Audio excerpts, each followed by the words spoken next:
Hello students, so this is lesson number 7 on the topic function, and in the last class we were discussing about some important types of functions and their graph.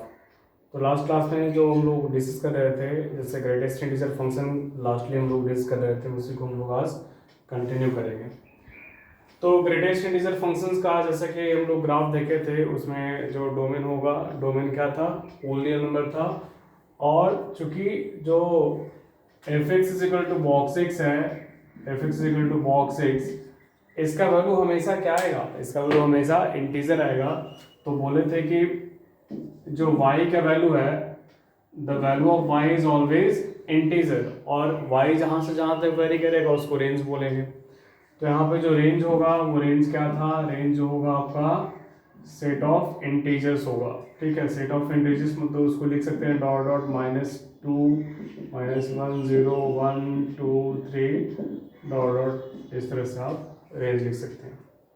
ठीक है, इस function को हम लोग step function ही बोलते हैं। This function is also known as step function. ठीक है, स्टेप फंक्शन, जैसा कि ग्राफ सबको पता होगा कि जो फंक्शन था इस तरह से स्टेप बाय स्टेयर्स वाइज। ठीक है, अब हम लोग कुछ देखेंगे कि properties of greatest integer function. तो पहला प्रॉपर्टी है कि किसी भी रियल नंबर के ऊपर अगर 2 बार बॉक्स लगाया हुआ है तो उसका सिंपली मतलब क्या होता है, बॉक्सेस। कहने का मतलब इस बॉक्स के अंदर में वैल्यू क्या है, इंटीजर है, तो हमें फिर से क्या मिलेगा, इंटीजर ही मिलेगा ना। ठीक है, जैसे एग्जांपल से देखते हैं, पहला वाला जो एग्जांपल है कि बॉक्स ऑफ 1.2, और फिर से इसको बॉक्स लगा दीजिए, मतलब बॉक्स ऑफ क्या आ जाएगा 1, जिसका वैल्यू क्या आएगा 1।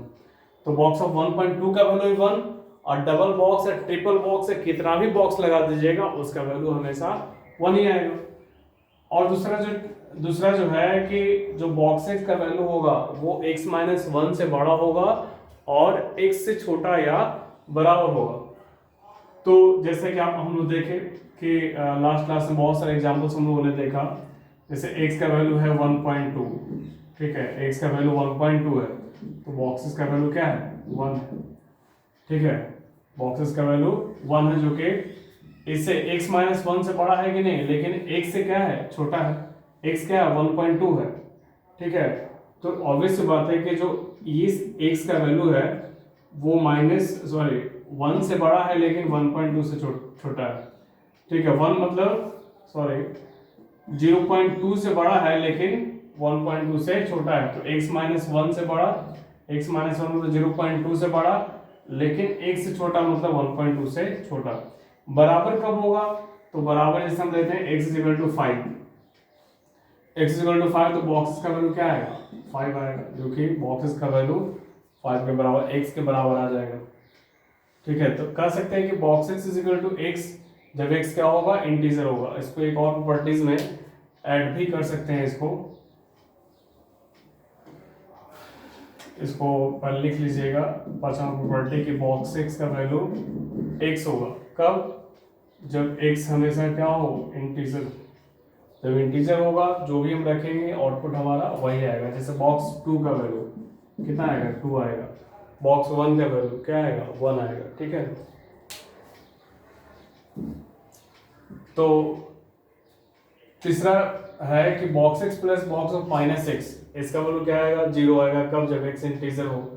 और छठा प्रॉपर्टी में ऐसे भी लिख सकते हैं कि अगर बॉक्स ऑफ -x है तो इसका value minus of box x होगा। ठीक है, माइनस ऑफ बॉक्स x होगा जब x क्या हो, x इंटीजर हो। ठीक है, बॉक्स ऑफ -x का value minus of box x होगा जब x का वैल्यू इंटीजर हो। तो इंटीजर के लिए देखिए, जब इंटीजर होगा तो इसका वैल्यू x होगा और इसका वैल्यू क्या होगा, -x होगा। दोनों को जोड़ेंगे क्या होगा, 0 होगा। जैसे एग्जांपल लिखते हैं, box x plus minus box x का वैल्यू, लेट x = कोई इंटीजर हम 10 ले लेते हैं। ठीक है, x का वैल्यू 10 ले, तो बॉक्स ऑफ 10 का वैल्यू प्लस बॉक्स ऑफ -10 का वैल्यू क्या आएगा, तो बॉक्स ऑफ 10 मतलब 10, बॉक्स ऑफ -10 मतलब -10, वैल्यू क्या आ जाएगा, 0 आ जाएगा। ठीक है, इंटीजर रहेगा तो। अगर इंटीजर नहीं रहा, ठीक है, अगर इंटीजर नहीं मान लेते हैं कि दूसरा x इज इक्वल टू -12.5, ठीक है, -12.5, तो box of 12.5 plus box of -12.5, इसका वैल्यू क्या होगा, इसका वैल्यू तो 12 हो जाएगा, और इसका वैल्यू माइनस, उससे जस्ट छोटा -13 होता है ना, तो -13 होगा, तो इसका वैल्यू क्या आ जाएगा, -1। तो ये हमने लिखा है कि box x plus box of -x का वैल्यू 0 होगा जब x इंटीजर होगा, और उसका वैल्यू -1 होगा जब x इंटीजर नहीं होगा, ठीक है। चौथा एग्जांपल है कि बॉक्स ऑफ x प्लस आई का जो वैल्यू होगा वो बॉक्स x प्लस आई होगा, मतलब इंटीजर होगा। करने का मतलब कि अगर आप, जैसे हम ऊपर वाले इसको नोट कर लीजिए, पहले वीडियो को पॉज करके इसको नोट कर लें, फिर आगे हम लोग देखते हैं, ठीक है।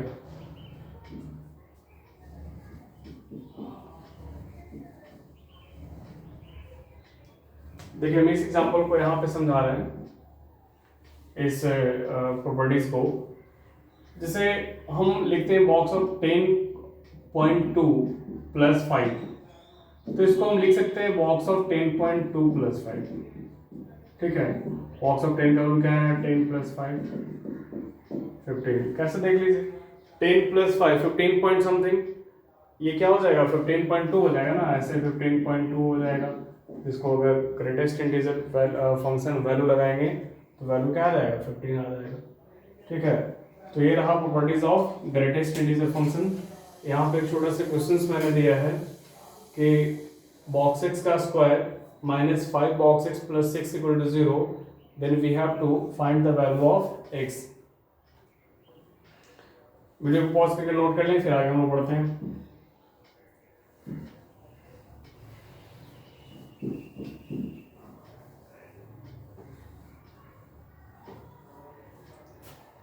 Box X square 5 box x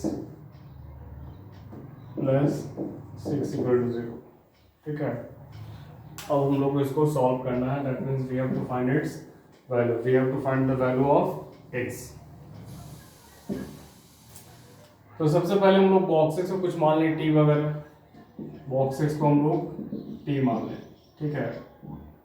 box x को टी मान लें तो आ जाएगा एक T square minus 5t plus C. तो this very simple quadratic equation, and from this equation we can get the value of T, है कि नहीं। इसको फैक्टराइज कर सकते हैं आप, -2t minus 3t plus 6 equal to 0, taking t common, t minus 2 minus 3 common, t minus 2 equal to 0। So from here t is equal to 2 और 3 आएगा। तो t का वैल्यू 3 भी होगा और t का वैल्यू 2 भी होगा। तो जब t का वैल्यू 2 है, t का वैल्यू 2, और जब t का वैल्यू 3, दोनों केस को लेके चलेंगे। t हम किसको माने, बॉक्सेस को माने, का वैल्यू 2, बॉक्सेस का वैल्यू 2 कब होगा, ग्रेटेस्ट इंटीजर फंक्शन x का वैल्यू 2 कब होगा, जब x क्या हो, 2 से बड़ा लेकिन 3 से छोटा हो।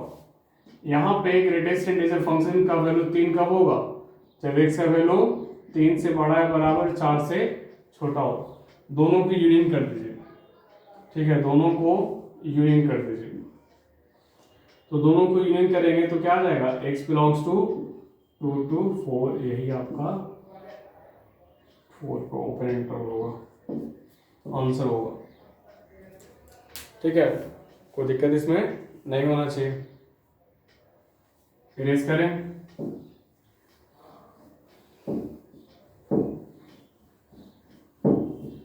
Signum function.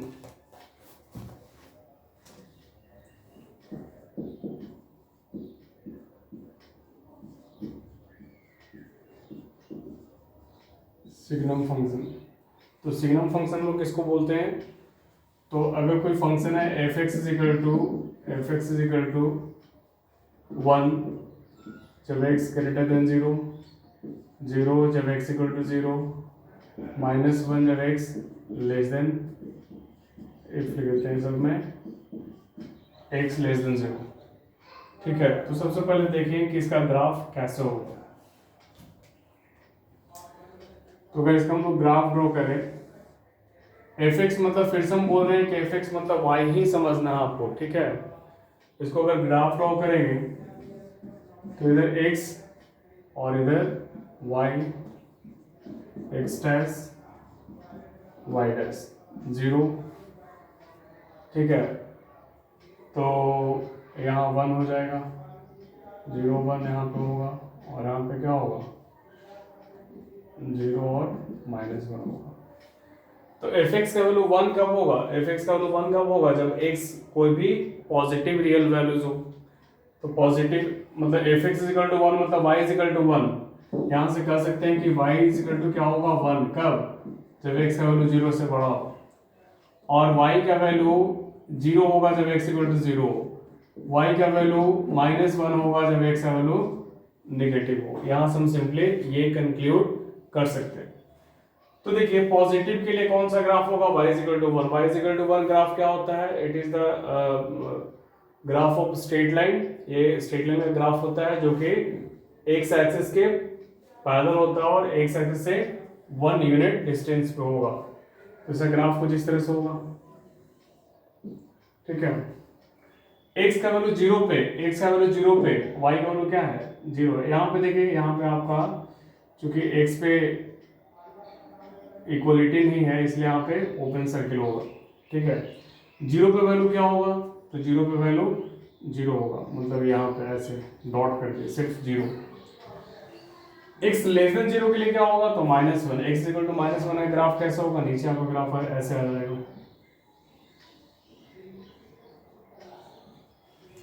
यहाँ देखिए कि x का वेरिएशन कहाँ से कहाँ तक हो रहा है, ये बोल रहा है कि नेगेटिव, ये बोल रहा है पॉजिटिव, और ये क्या बोल रहा है 0। तो क्या आ गया, नेगेटिव भी आ गया, पॉजिटिव भी आ गया, 0 भी आ गया, मतलब सारा हमें रियल नंबर मिल गया।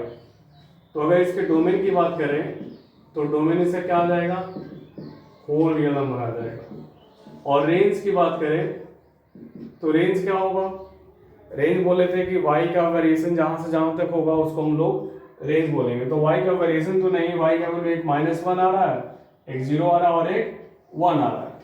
तो रेंज जो होगा इसका, रेंज हो जाएगा -1 0 और 1 होगा, ठीक है। ये रहा आपका सिग्नम फंक्शन। आगे हम लोग पढ़ेंगे एक्सपोनेंशियल फंक्शन। वीडियो को पॉज करके इसको आप लोग नोट कर लें।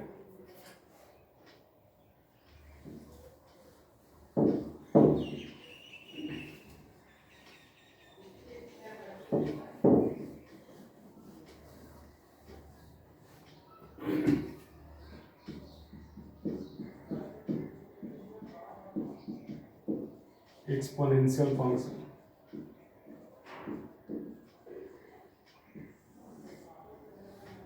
तो एक्सपोनेंशियल फंक्शन किसको बोलेंगे, अ फंक्शन f(x) = इस फॉर्म में हो a⁴x, जहाँ पे a पॉजिटिव हो और a का वैल्यू 1 के बराबर नहीं हो, जिसको हम लोग बोलते हैं एक्सपोनेंशियल फंक्शन, ठीक है। a पॉजिटिव रहेगा और 0 के बराबर, सॉरी 1 के बराबर नहीं होगा, ठीक है। 1 के बराबर नहीं है और पॉजिटिव है, तो यहाँ से दो केसेस राइज हो सकता है। कौन कौन सा केस होगा, 1 के बराबर नहीं होना चाहिए और 0 से बड़ा भी होना चाहिए। तो पहला केस होगा कि a का वैल्यू 0 से बड़ा और 1 से छोटा, ठीक है, 0 से बड़ा और 1 से छोटा। और दूसरा जो केस होगा कि a का वैल्यू 1 से बड़ा, 1 से बड़ा हो, बस 1 से बड़ा कुछ भी हो सकता है। तो हम लोग ग्राफ देखेंगे दोनों का। केस 1, जब a का वैल्यू जो है, a का वैल्यू 1 से बड़ा हो, तो 1 से जब बड़ा होगा a का वैल्यू, तो जो फंक्शन का ग्राफ होगा वो कुछ इस प्रकार होगा, x डैश y और y डैश, ग्राफ कुछ ऐसा होगा। ये ग्राफ किसका है, y = a⁴x का है, ठीक है, जहाँ पे a का वैल्यू 1 से बड़ा है। मतलब फंक्शन क्या है, इंक्रीजिंग फंक्शन है कि नहीं, हमेशा क्या हो रहा है, इंक्रीज कर रहा है, और ये आपका इनफाइनाइट में मिलेगा, ठीक है। लेकिन हम लोग केस दूसरे केस की बात करें, केस 2 की बात करें कि अगर x का वैल्यू 0 से लेके 1 के बीच है, तो उस केस में जो ग्राफ होगा बाबू, वो ग्राफ आपका डिक्रीजिंग होगा, वो ग्राफ डिक्रीजिंग कहने का मतलब कुछ इस प्रकार होगा। यहाँ ये जो वैल्यू है ना, ये आपका किस पे मिलेगा, तो x का वैल्यू 0 पे मिलेगा, 0,1 पे मिलेगा, ठीक है। यहाँ जो ग्राफ आपका इस तरह से डिक्रीजिंग हो जाएगा, ठीक है, मतलब x बढ़ाएंगे तो y का वैल्यू क्या होगा, घटते जाएगा जिस प्रकार से ये y is equal to A to the power x, जब a का वैल्यू 0 से लेके 1 के बीच में, मतलब ये देखिए ये ग्राफ क्या है, इंक्रीजिंग है। इंक्रीजिंग मतलब x बढ़ेगा तो y भी बढ़ेगा, और उस वो ग्राफ आपका डिक्रीजिंग है, ठीक है। ऑब्वियस बात है कि अगर बेस जो है 1 से छोटा है, अगर बेस का वैल्यू 1 से छोटा है और पावर अगर बढ़ाते जाएंगे तो वैल्यू क्या होगा, और घटते जाएगा। तो इस तरह से दोनों का ग्राफ हुआ। अगर हम लोग इसके डोमेन की बात करें, अगर हम इसके डोमेन की बात करेंगे तो डोमेन क्या हो जाएगा, डोमेन आपका देखिए माइनस इनफाइनाइट से उधर इनफाइनाइट तक जाएगा, तो डोमेन होल रियल नंबर हो गया, डोमेन इसका हो जाएगा होल रियल नंबर। रेंज क्या होगा, तो रेंज मतलब फिर से देखेंगे y का वेरिएशन कहाँ से, निगेटिव तो नहीं हो रहा है, ग्राफ एक्स एक्सिस के बिलो तो नहीं है, तो बिलो नहीं है मतलब x का वैल्यू निगेटिव नहीं होगा, ठीक है।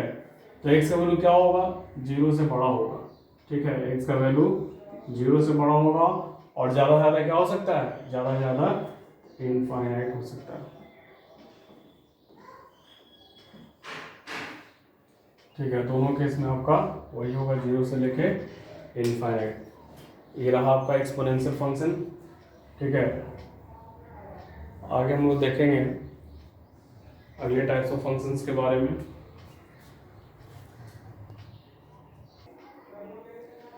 तो हम लोग पढ़ेंगे लॉगरिथमिक फंक्शंस के बारे में, ठीक है। तो अगर कोई function f(x) is equal to log a base पे x है, जहाँ पे कंडीशन क्या होना चाहिए लॉग को डिफाइन होने के लिए, मैंने पहले ही बताया था जब मैंने आप लोग को डोमेन पढ़ा रहा था, तो उससे मैंने आपको बताया था कि वहाँ पे x क्या होना चाहिए, पॉजिटिव होना चाहिए, और a का वैल्यू पॉजिटिव होना चाहिए, और a का वैल्यू का एक और कंडीशन था कि वो 0 के बराबर नहीं होना चाहिए। फिर से यहाँ पे दो कंडीशन होगा कि a 1 से वैल्यू बड़ा होगा, दूसरा a का वैल्यू 1 से छोटा होगा लेकिन 0 से बड़ा होगा, ठीक है। तो a का वैल्यू जब 1 से बड़ा होगा तो ग्राफ आपका कुछ इस प्रकार से होगा, जो कि स्पष्ट है ग्राफ की, ये ग्राफ क्या है, इंक्रीजिंग ग्राफ है। इंक्रीजिंग मतलब जैसे जैसे हम x बढ़ेंगे y का वैल्यू क्या होगा, बढ़ते जाएगा। तो ये जो फंक्शन है ये आपका इंक्रीजिंग ग्राफ इसका है, ठीक है। ये जो आपका फंक्शन है ये कैसा है, डिक्रीजिंग है। डिक्रीजिंग इसलिए है क्योंकि जैसे जैसे x बढ़ेंगे y का वैल्यू देखिए ग्राफ नीचे आते रहा ना, y का वैल्यू क्या होगा, घटेगा, तो ये आपका डिक्रीजिंग होगा, ठीक है। अगर हम इसके डोमेन और रेंज की बात करें तो इसका डोमेन क्या हो जाएगा,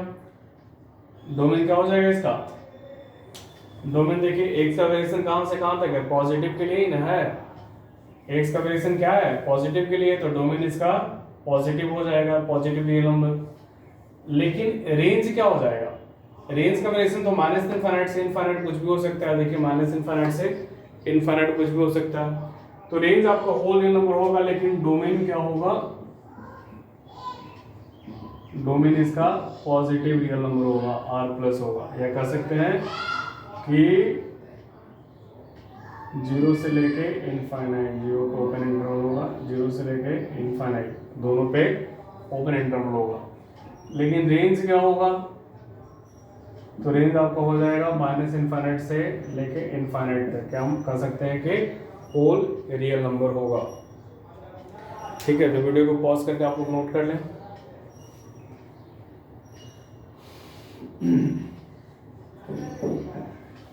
ये आपका रहा लॉगरिथमिक फंक्शन। ये अगर वैल्यू a का वैल्यू 1 से बड़ा रहेगा तो ग्राफ इंक्रीजिंग होगा, कि इंक्रीजिंग करने का मतलब x का वैल्यू बढ़ाएंगे तो log x का वैल्यू क्या होगा, घटेगा, x का वैल्यू घटाएंगे, यहाँ पे x का वैल्यू बढ़ाएंगे तो log x का वैल्यू घटेगा, x बढ़े तो y घटे, x बढ़े तो फंक्शन का वैल्यू घटे, तो वैसे फंक्शन को डिक्रीजिंग बोलते हैं। x बढ़े तो फंक्शन का वैल्यू भी बढ़े तो वैसे फंक्शन को हम लोग इंक्रीजिंग फंक्शन बोलते हैं, ठीक है। तो इस केस में आपका इंक्रीजिंग फंक्शन हो जाएगा और इसमें डिक्रीजिंग हो जाएगा।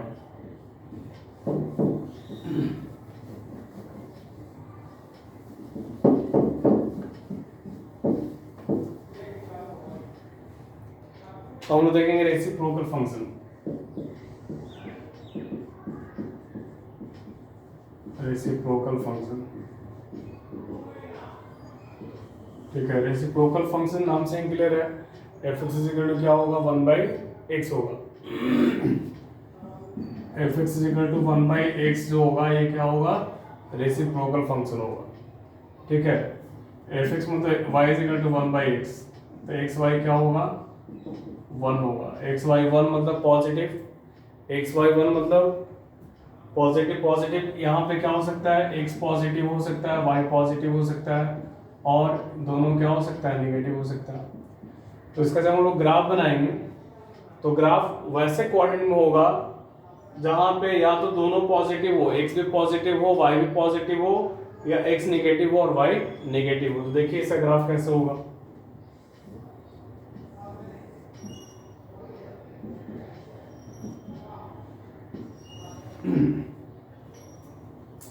इसका ग्राफ कुछ इस प्रकार हो जाएगा, ठीक है। फर्स्ट क्वाड्रेंट में क्या है, x पॉजिटिव y पॉजिटिव, फिर थर्ड क्वाड्रेंट में कुछ इस प्रकार से होगा, ठीक है। ये हो गया y इक्वल टू 1/x का ग्राफ। यहाँ पे अगर देखा जाए, यहाँ पे अगर हम लोग डोमेन की बात करें तो डोमेन क्या होगा, तो इस एफ एक्स को डिफाइन होने के लिए हम आपको बताए थे कि 1/x एक्सप्रेशन अगर जब भी रहे तो जो नीचे एक्सप्रेशन है उसका वैल्यू क्या होना चाहिए, उसका वैल्यू नॉट इक्वल टू 0 होना चाहिए। तो या यहाँ पे x क्या होना चाहिए, नॉट इक्वल टू 0, तो ये आपका डोमेन हो जाएगा x नॉट इक्वल टू 0, या कह सकते हैं कि r-0, ठीक है। सारा होगा लेकिन 0 को छोड़कर। अगर हम रेंज की बात करें तो रेंज मतलब y का वेरिएशन देखेंगे, फंक्शन का वेरिएशन कहाँ से कहाँ तक हो रहा है। तो फंक्शन का वैल्यू कहाँ से कहाँ तक वेरी कर रहा है, तो -∞ से इनफाइनाइट तक कर रहा है, लेकिन 0 को छोड़कर, ठीक है। तो इसका जो रेंज भी हो जाएगा वो क्या हो जाएगा, पूरा रियल नंबर -0, ठीक है। ये हो गया आपका रेसिप्रोकल फंक्शन। अगला टाइप पढ़ेंगे प्रिंसिपल स्क्वायर रूट फंक्शन।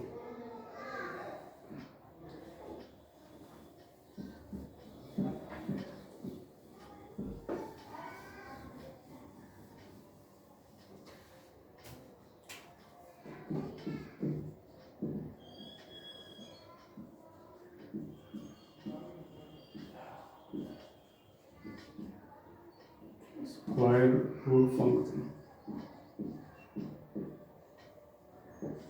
ठीक है। प्रिंसिपल स्क्वायर रूट फंक्शन, तो कोई फंक्शन अगर इस फॉर्म में है F X equal to square root of X, ठीक है, तो इस फंक्शन को हम लोग बोलते हैं प्रिंसिपल स्क्वायर रूट फंक्शन।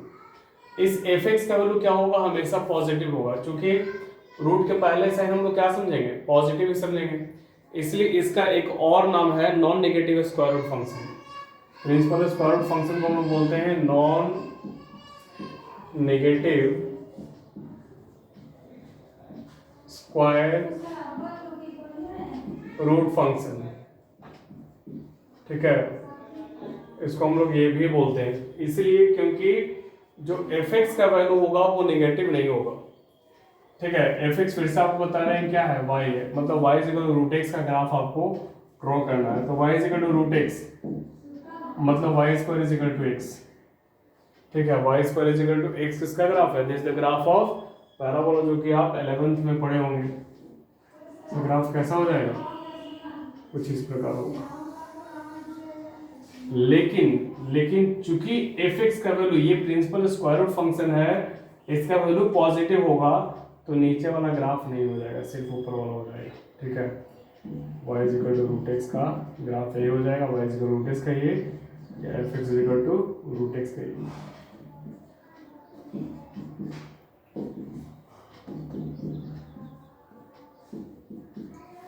ठीक है। फिर आगे हम लोग देखेंगे पॉलिनोमियल फंक्शन।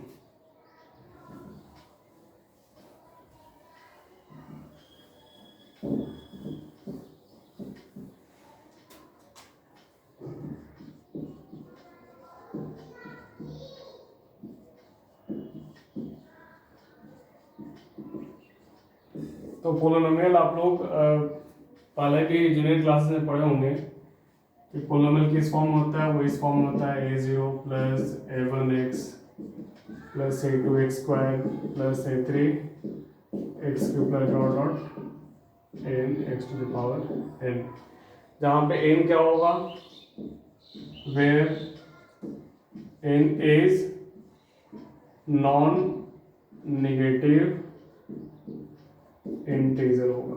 ये आपने जूनियर क्लासेस में पढ़ा होगा। जैसे मान लेते हैं कि जहाँ पे n क्या है, डिग्री है, n क्या है, डिग्री ऑफ द पॉलिनोमियल है, ठीक है। जैसे हम लोग डिग्री 2 की बात करें, जैसे क्वाड्रेटिक पॉलिनोमियल की बात करें, तो कुछ इस फॉर्म होगा a square plus bx plus c के फॉर्म में होगा। तो इसका ग्राफ हम लोग जानते हैं, ठीक है। यहाँ पे दो तरह का ग्राफ बनेगा, अगर a पॉजिटिव रहा तो और a निगेटिव रहा तो पॉजिटिव के केस में जो ग्राफ बनेगा वो पैराबोलिक ही होगा। दोनों केस में जो ग्राफ बनेंगे वो पैराबोलिक होंगे, लेकिन दोनों में अंतर कुछ इस तरह से होगा कि अगर a पॉजिटिव है तो जो कनकेव पार्ट है, जो धंसा हुआ पार्ट है, वो ऊपर की तरफ होगा, और जब a निगेटिव होगा तो कनकेव पार्ट जो होगा वो डाउनवर्ड होगा। y states y dash. तो ये ग्राफ कुछ इस प्रकार से होगा, ठीक है। ये किसका होगा, f(x) = ax square bx plus c, और यहाँ पे कुछ इस प्रकार ग्राफ होगा, f(x) = ax square plus bx plus c। यहाँ पे क्या है, लेस देन 0 है, और यहाँ पे क्या है, ग्रेटर देन 0 है। अब बताइए कि ये जो मिनिमम वैल्यू होगा वो कहाँ पे मिलेगा, तो ये आपका मिलेगा -d/2a पे मिलेगा और -d/4a पे मिलेगा। यहाँ पे जो ये वैल्यू है ये आपका -d/2a पे मिलेगा और -d/4a पे मिलेगा। एक बात आप ध्यान रखें, कोई भी अगर पोलिनोमियल है तो it is defined for all the values of x। तो polynomial function is defined for all the values of x। तो वेयरएवर यू फाइंड पोलिनोमियल, तो वहां आपको दिमाग लगाने की जरूरत नहीं है, वो आप आंख बंद करके कह सकते हैं कि इसका जो डोमेन होगा वो होल रियल नंबर होगा, ठीक है। तो इसका डोमेन क्या हो जाएगा, f(x) = ax square plus bx plus c का, इसका डोमेन क्या हो जाएगा, तो डोमेन इसका रियल नंबर होगा, ठीक है। डोमेन आपका रियल नंबर हो जाएगा, ठीक है। लेकिन रेंज क्या होगा, तो रेंज डिपेंड करेगा a के साइन पे।